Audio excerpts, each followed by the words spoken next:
कोहाट की तहसील लाची के इलाके मालगेन में तूफानी बारिशों से मकान की छत गिर गई है। 14 अफराद मलबे तले दब गए हैं, जिनमें से 6 की लाशें निकाल ली गई हैं। इस पर हम बात करते हैं डॉन न्यूज़ के रिपोर्टर खालिद मक्की से।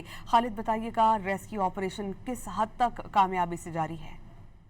जी बिल्कुल, रेस्क्यू ऑपरेशन जो है वो मुकम्मल कर लिया गया है और इसकी मैं तफसील आपको बताता चलूं कि ये कोहाट इंडस हाईवे पे तहसील लाची का इलाका है, वर्षंड, जहां पे एक गांव है मालगीन, जिसमें गुल मोहम्मद नामी शख्स के घर की जो छत है वो तूफानी बारिशों से गिरी है, जिसके मलबे तले 14 अफराद दब गए हैं।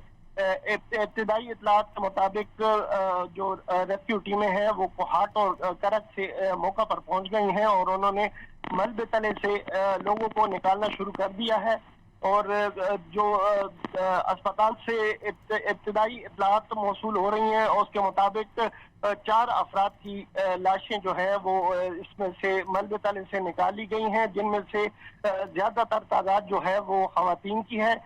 इसके अलावा 11 जख्मी हैं, जिनमें बच्चे और खवातीन शामिल हैं। जी बहुत शुक्रिया, आप हमें अपडेट कर रहे थे।